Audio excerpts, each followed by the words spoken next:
नमस्कार दोस्तों, आप सभी का स्वागत है आपके अपने इस YouTube चैनल गुरिया एकेडमी पर।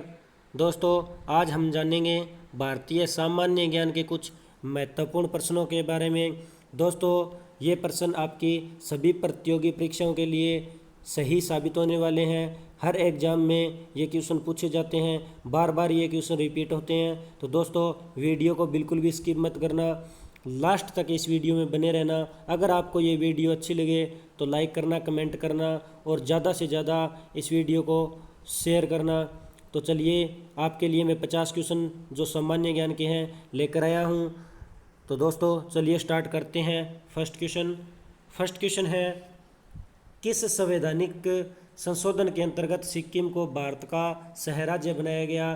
तो जो 35वें संशोधन है, 35वां जो संशोधन है, 35वां संशोधन 1974 में हुआ था। इस संशोधन के तहत सिक्किम को भारत का सह राज्य बनाया गया था। 35वां संशोधन 1974 में हुआ था और इस संशोधन के तहत सिक्किम को भारत का सह राज्य बनाया गया था। नेक्स्ट है, हिमाचल प्रदेश को राज्य का दर्जा कब मिला? तो जो 1971 में 25 जनवरी 1971 के अंदर हिमाचल प्रदेश को राज्य का दर्जा मिला था। और जो हिमाचल प्रदेश है ये भारत का 18वां राज्य बना था। हिमाचल प्रदेश 25 जनवरी 1971 को भारत का 18वां राज्य बना था। नेक्स्ट क्वेश्चन, सिक्किम को राज्य का दर्जा कब मिला? तो 1975 ईस्वी को। सिक्किम को 1975 23 अप्रैल 1976 ईस्वी को सिक्किम को राज्य का दर्जा मिला था। और दोस्तों, सिक्किम है ये भारत का 22वां राज्य बना था। नेक्स्ट क्वेश्चन पे चलते हैं। राज्य पुनर्गठन आयोग की सिफारिशों के अनुसार भारतीय राज्यों का व्यापक पुनर्गठन कब पूरा हुआ? तो 1956 ईस्वी के अंदर 1956 में राज्य पुनर्गठन आयोग की सिफारिशों के अनुसार भारतीय राज्यों का व्यापक पुनर्गठन पूरा हुआ था। नेक्स्ट क्वेश्चन पे चलते हैं। रियासतों को भारत में विलय करने के लिए किसके नेतृत्व में मंत्रालय का गठन किया गया? तो जो सरदार पटेल है, सरदार पटेल के नेतृत्व में रियासतों को भारत में विलय करने के लिए मंत्रालय का गठन किया गया था। नेक्स्ट क्वेश्चन, राज्य पुनर्गठन आयोग के अध्यक्ष कौन थे? तो जो फजल अली हैं, फजल अली राज्य पुनर्गठन आयोग के अध्यक्ष थे। और दोस्तों, राज्य पुनर्गठन आयोग का गठन हुआ था 22 दिसंबर 1953 ईस्वी को। 22 दिसंबर 1953 ईस्वी को राज्य पुनर्गठन आयोग का गठन हुआ था। नेक्स्ट क्वेश्चन पे चलते हैं। नागालैंड को अलग राज्य का दर्जा कब मिला? तो 1 दिसंबर 1963 ईस्वी को नागालैंड को अलग राज्य का दर्जा मिला था। और जो नागालैंड है ये भारत का 16वां राज्य था। नागालैंड है ये भारत का 16वां राज्य था। नेक्स्ट क्वेश्चन पे चलते हैं। राज्यों का निर्माण किस अनुच्छेद के अंतर्गत होता है? तो अनुच्छेद 3 के अंतर्गत राज्यों का निर्माण होता है। नेक्स्ट है, भारतीय संघ में 28वां राज्य कौन सा था? तो झारखंड है ये भारत का 28वां राज्य था। और झारखंड है, झारखंड को दोस्तों बिहार से अलग करके 28वां राज्य बनाया गया था। और जो झारखंड है, झारखंड की बात करें तो झारखंड 15 नवंबर 2000 ईस्वी को नया राज्य बना था। जो भारत का 28वां राज्य है झारखंड, इसे बिहार से अलग करके 15 नवंबर 2000 को 28वां राज्य बनाया गया। नेक्स्ट है, देश का पहला लोहा इस्पात कारखाना कब और कहाँ लगा?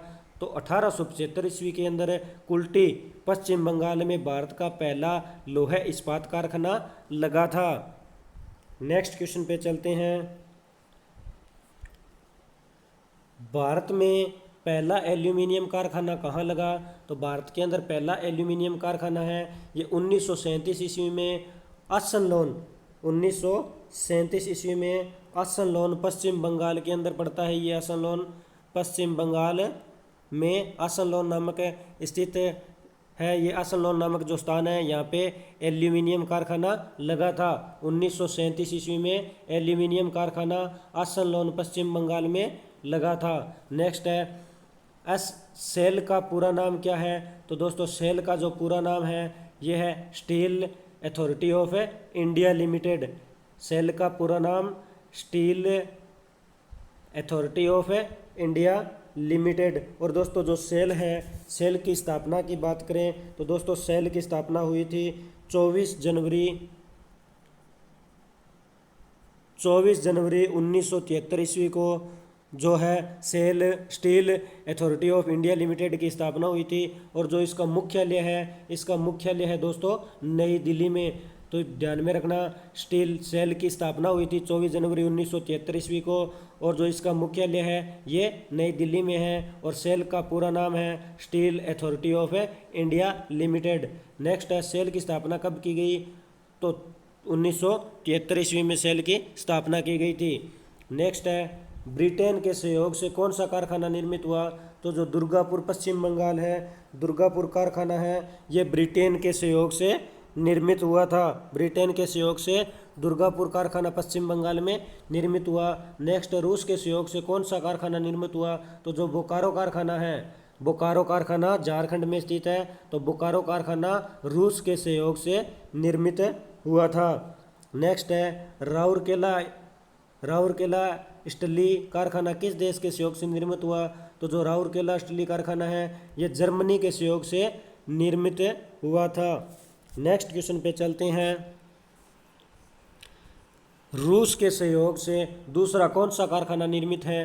तो भिलाई जो छत्तीसगढ़ में स्थित है, भिलाई छत्तीसगढ़ में जो स्थित कारखाना है ये रूस के सहयोग से निर्मित है दूसरा कारखाना है। नेक्स्ट क्वेश्चन पे चलते हैं।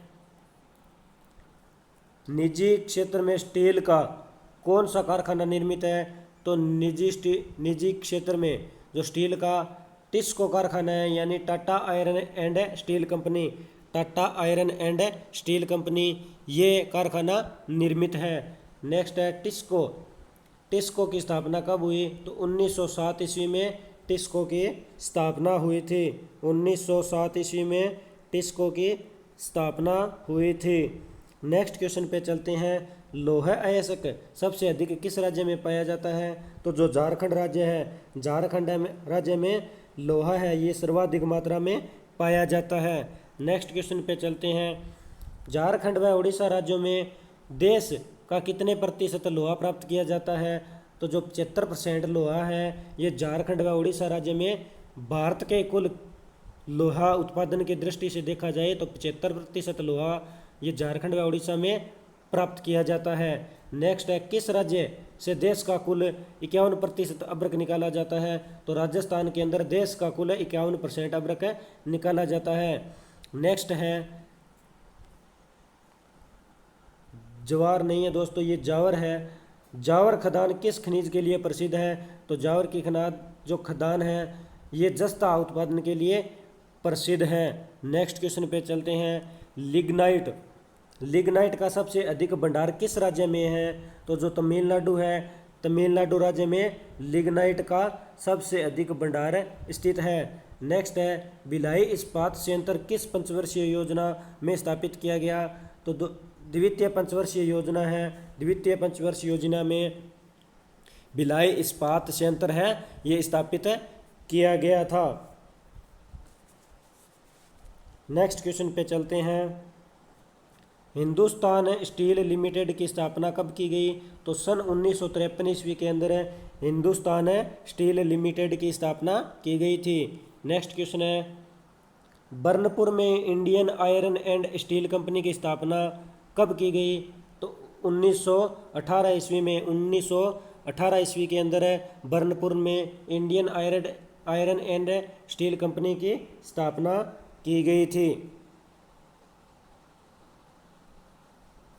नेक्स्ट क्वेश्चन कर्नाटक के भद्रावती में मैसूर लोहा एवं इस्पात कारखाने की स्थापना कब की गई? तो 1923 ईस्वी के अंदर कर्नाटक के जो भद्रावती है इसमें मैसूर लोहा एवं इस्पात कारखाने की स्थापना की गई थी। नेक्स्ट क्वेश्चन पे चलते हैं। किस सन में कुल्टी एवं हीरापुर के कारखानों को भारतीय लोहा एवं इस्पात कंपनी में मिला दिया गया? तो 1936 ईस्वी की बात है। 1936 ईस्वी में कुल्टी एवं हीरापुर के कारखानों को भारतीय लोहा एवं इस्पात कंपनी में मिला दिया गया था। और जो कुल्टी एवं हीरापुर कारखाना है इसकी स्थापना दोस्तों 1908 ईस्वी में हुई थी। नेक्स्ट क्वेश्चन पे चलते हैं। 1937 ईस्वी में किस स्थान पर स्टील कॉरपोरेशन ऑफ बंगाल की स्थापना की गई? तो जो बर्नपुर है, बर्नपुर में 1937 ईस्वी में स्टील कॉरपोरेशन ऑफ बंगाल की स्थापना की गई थी। नेक्स्ट है, स्टील कॉरपोरेशन ऑफ बंगाल को किस वर्ष भारतीय लोहा एवं इस्पात कंपनी में मिला लिया गया? तो जो सन 1953 है, 1953 में स्टील कॉरपोरेशन ऑफ बंगाल को भारतीय लोहा एवं इस्पात में मिला लिया गया था। तो ध्यान में रखना 1953 में मिलाया गया था। नेक्स्ट है 1953 ईस्वी बर्नपुर, हीरापुर एवं कुल्टी के कारखानों को किस नाम से जाना जाता है? तो इसको के नाम से इसे जाना जाता है। 1953 में स्थापित बर्नपुर, हीराकुंड एवं कुल्टी के कारखानों को इसको के नाम से जाना जाता है। और दोस्तों इसको की फुल फॉर्म की बात करें तो इसको की फुल फॉर्म है Indian iron and steel company. Indian iron and steel company, ये इसकी फुल फॉर्म है। नेक्स्ट है, द्वितीय योजना काल में लगाए गए 3 नए कारखाने कौन से हैं? तो ये भिलाई, दुर्गापुर एवं राउरकेला। द्वितीय योजना काल के अंदर जो 3 कारखाने लगाए गए थे, भिलाई, दुर्गापुर एवं राउरकेला। नेक्स्ट क्वेश्चन पे चलते हैं। भिलाई, दुर्गापुर एवं राउरकेला कारखानों को किस कंपनी के अंतर्गत रखा गया? तो जो हिंदुस्तान स्टील लिमिटेड है, हिंदुस्तान स्टील लिमिटेड के अंतर्गत भिलाई, दुर्गापुर एवं राउरकेला कारखानों को रखा गया। नेक्स्ट क्वेश्चन पे चलते हैं। तीसरी पंचवर्षीय योजना में कौन से कारखाने की स्थापना का निर्णय लिया गया? तो जो बोकारो कारखाना है, बोकारो कारखाना की स्थापना का निर्णय तीसरी पंचवर्षीय योजना में लिया गया। और जो तीसरी पंचवर्षीय योजना है ये 1961 से लेकर 1966 तक चली थी। 1961 से लेकर 1966 तक तीसरी पंचवर्षीय योजना चली थी। और इस योजना में बोकारो को कारखाने की स्थापना जो है की गई थी तीसरी पंचवर्षीय योजना में। नेक्स्ट है, बोकारो कारखाने में इस्पात का उत्पादन किस वर्ष प्रारंभ हुआ? तो 1974 ईस्वी के अंदर बोकारो जो कारखाना है इसमें इस्पात का उत्पादन शुरू हुआ था। नेक्स्ट क्वेश्चन पे चलते हैं।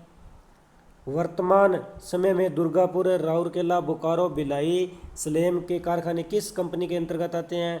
तो steel Authority of India limited.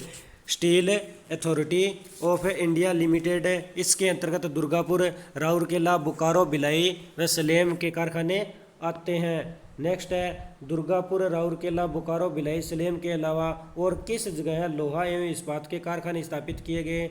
तो जो विशाखापट्टनम एवं विजयनगर है, विशाखापट्टनम एवं विजयनगर में दुर्गापुर, राउरकेला, बोकारो, भिलाई, सलेम के अलावा जो है लोहा एवं इस्पात के कारखाने स्थापित किए गए हैं।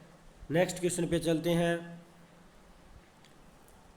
किन देशों के बाद कच्चे इस्पात के सबसे बड़े उत्पादकों के रूप में भारत का दुनिया में चौथा स्थान है? तो चीन, जापान और अमेरिका के बाद, चीन, जापान और अमेरिका के बाद भारत का जो है कच्चे इस्पात में चौथा स्थान है। पहला है ये चीन का पहला स्थान है, जापान का दूसरा और अमेरिका का तीसरा और अपने भारत का चौथा स्थान है। नेक्स्ट क्वेश्चन पे चलते हैं। भारत के पास कच्चे तेल का और प्राकृतिक गैस का कितना भंडार है?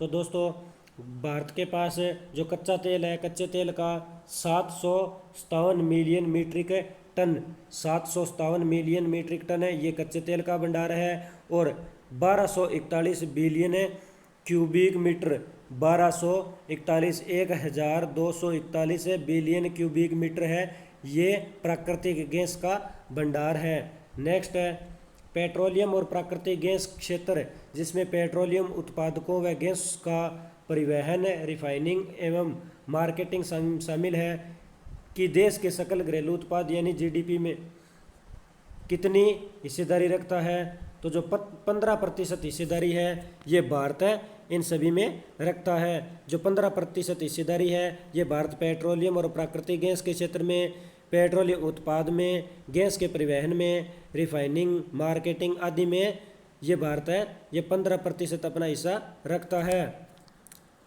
नेक्स्ट क्वेश्चन पे चलते हैं। भारत विश्व का कौन से नंबर का सबसे बड़ा तेल उपभोक्ता देश है? तो चौथे नंबर का उपभोक्ता देश है। नेक्स्ट है, भारत में कार्यरत तेल रिफाइनरियों में से निजी क्षेत्र की रिफाइनरियां हैं। तो जो 2 रिफाइनरियां हैं ये भारत के अंदर निजी क्षेत्र की रिफाइनरियां हैं। नेक्स्ट क्वेश्चन पे चलते हैं। विश्व के किन प्रमुख देशों के तेल क्षेत्रों में भारत की अधिकतर सरकारी तेल कंपनियों की हिस्सेदारी है?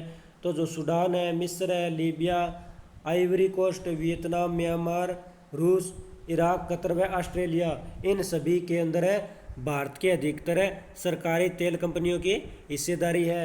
तो ये मैंने जो देश बताए हैं अलग अलग देश हैं, इन सभी में भारत के अधिकतर है सरकारी तेल कंपनियों की हिस्सेदारी है। नेक्स्ट क्वेश्चन पे चलते हैं। रूस के स्कालिन फर्स्ट तेल क्षेत्र में भारत की कितने प्रतिशत हिस्सेदारी है? तो जो रूस के स्कालिन फर्स्ट है इसके अंदर भारत की 20% है हिस्सेदारी है। नेक्स्ट है, खांडसारी उद्योग के बाद भारत का दूसरा सबसे बड़ा लघु उद्योग कौन सा है? जो हथकरघा उद्योग है। हथकरघा उद्योग खांडसारी उद्योग के बाद भारत का दूसरा सबसे बड़ा लघु उद्योग है। नेक्स्ट क्वेश्चन पे चलते हैं।